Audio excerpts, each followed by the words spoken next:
What's up, everybody? Let me ask you a question. Have you ever felt a sudden quiet voice or almost like a quiet nudge of knowing?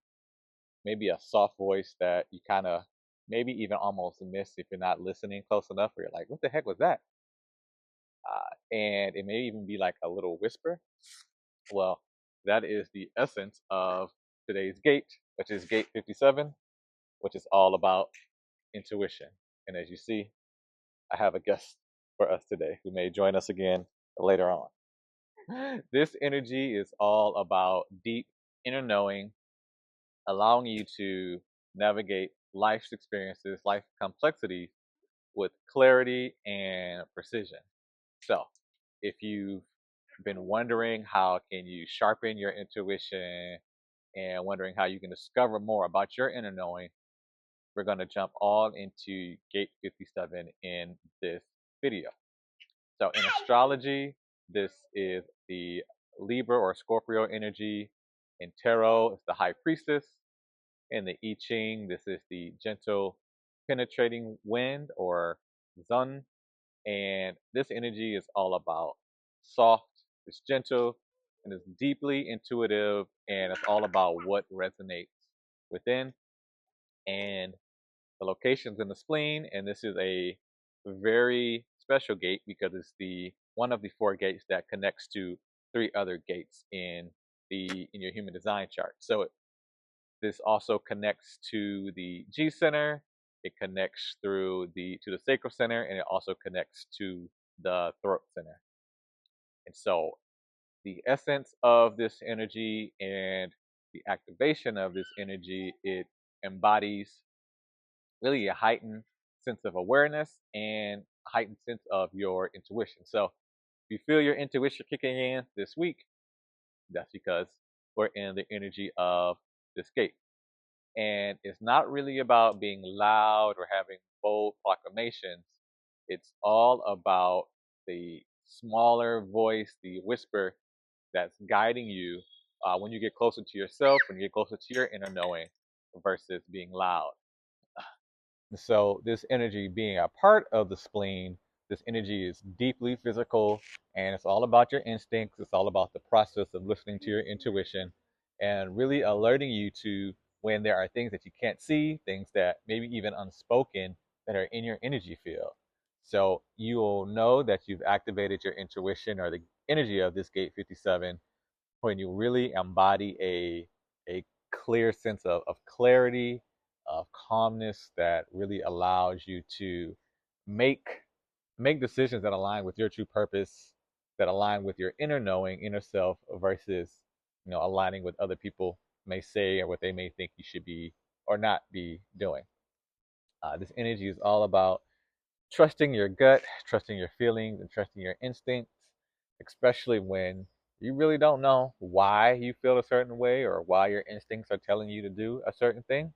But it's really about trusting that inner knowing and not worrying about if it's right or wrong for someone else. It's all about what's right or wrong for you. And this energy encourages you to move through life with grace, and you have to adapt, just like the wind. The wind is adapting to whatever situation it's in. You can't really define the wind, right? When you think about the wind, you have to describe it based on something else. And so, be more like the wind when you're thinking about this energy and being connected to your inner truth. You may not be able to explain it, but just know that it's your inner truth and it's for you to follow. And think about it as your superpower, right? It's your ability to perceive what others may not be able to perceive. It's your ability to make choices that feel aligned for you and your highest self. And it's here for you to follow it in this week. Right, Sage? So, in reflection and meditation this week on Gate 57, reflect on moments when your intuition has guided you. Did you trust it? Did you second guess yourself? Did you follow it, or did you shun it and do or go in a different direction when in reality you really should have trusted your intuition more versus facts or the the proof that other people may need. And I guess he's out of here. And also, we want to meditate on what are some of the times where we've felt that intuition or we've had a significant sense of ourselves, and how did it feel in our body, and how did we react to it? Did we ignore it? Did we say that's not the direction that I need to go in because I don't have any proof that this is the direction? Or did we really consider that, hey, these are my feelings, this is the direction I'm feeling, regardless of what others may say? And we want to consider, how can we get more in touch with our intuition by cultivating more silence, meditating, contemplating, just being alone, being able to create that silence for ourselves, that space so we can hear ourselves and really trust our inner voice and our inner knowing. This past week, I was having a lot of difficulty getting in touch with that inner knowing. I was in a house with 10 other people, so 11 people total. So, as you can imagine, it was tons of energy floating around. It was very difficult for me to understand what was my energy, what was not. And I was feeling a little lost last week as to, my direction in some areas and really getting in touch with myself.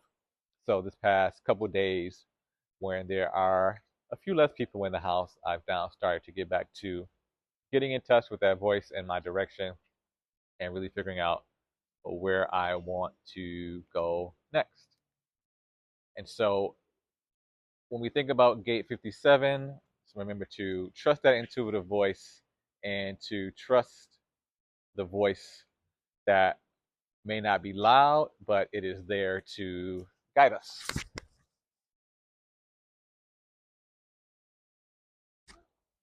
All right, so in shadow, this energy of gate 57 can be drowned out by fear and anxiety, right? We may not know where this voice or where these ideas are coming from, and if it's not in line with what we think should be happening, it could be scary.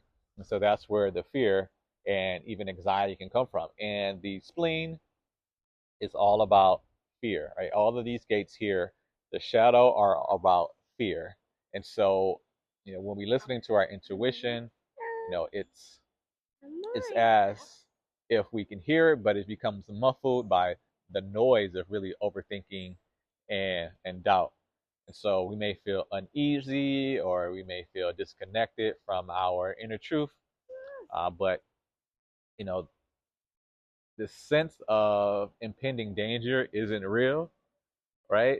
It's all made up. And, this can also lead us to being decision paralysis. That's the word I'm looking for, where we're just afraid to make any decision because the intuition may not be based on facts. And this energy can really put us in survival mode where we start to overreact or perceive threats where there aren't really any threats, or we lose our sense of calm and clarity that our intuition provides. And so for us to get out of that shadow, and when we start to get into the higher energy of this gate, it allows us to cut through the noise of everyday life and really connect to our deeper wisdom. And it offers us a quiet confidence. Again, it may not be loud, it may not be boastful, but that quiet confidence, that little whisper that doesn't really need to be validated for us to move in the direction that we want to. So when you reach the higher energy of this gate, you become a guide. You then become someone who trusts their inner wisdom and is willing to share with others when they're ready to listen. And you're able to listen to that inner voice, that inner intuition, when you're in stillness, and embrace the clarity you get from that stillness. So that way you can become a beacon of light for others and really helping others find their path through the complexities of this thing we call life. And so in human design, this is in the Spleen Center, and the spleen is all about intuition. It's about processing our fears and our survival instincts. And so it also reaches towards the G center, the sacral center, and to the throat center. And so it bridges these centers and it creates a channel for intuitive communication and really a deep self of awareness. This gate is also a part of the individual intuitive circuit. And so it makes this gate very personal and it's really a transformative energy. And so it's meant for guiding oneself, guiding ourselves more so than directing others. In my chart, I have gate 34, which is coming from the sacral center, and I also had gate 10, which is in the G center. So, this week I have two channels that I typically don't have. So, new energy, or I won't say new, different energy for me this week that I've been feeling through. And, that means that I have the energy to be more intuitive this week with it connected to the sacral center, but I also have the energy to be more intuitive about my personal direction because it's connected to gate 10 and the G center, which is all about the love of self. In human design, this is part of the individual intuitive circuit, so it emphasizes internal clarity and the ability to act from a place of deep knowing rather than external influences. Again, listening to ourselves versus what everybody else has to say, what the world has to say, parents, grandparents, aunts, uncles, friends. Doesn't really matter what they think. It's all about what you think and your internal influence, listening to your intuition. And this energy really supports our ability to refine and trust our instincts and really integrating our instincts into how we live our life, into our path, and to how we just flow. Gate 57 carries projected energy. So the strategy of this gate is to make sure we are recognized before we share it and to share it effectively and to utilize our intuition. We have to wait for that right moment to be recognized before we decide to let people in on our intuition or share our intuition with others. And our insights will have the most impact when we deliver those insights to people who are ready and they're ready to receive them. And the key here is to be patient and to allow the information to emerge naturally versus trying to force it. And when it's ready, it'll be expressed at the perfect time. So we know we have stepped into and activated this energy when we exhibit a calm and a confident demeanor, really trusting our instincts and navigating our way through life.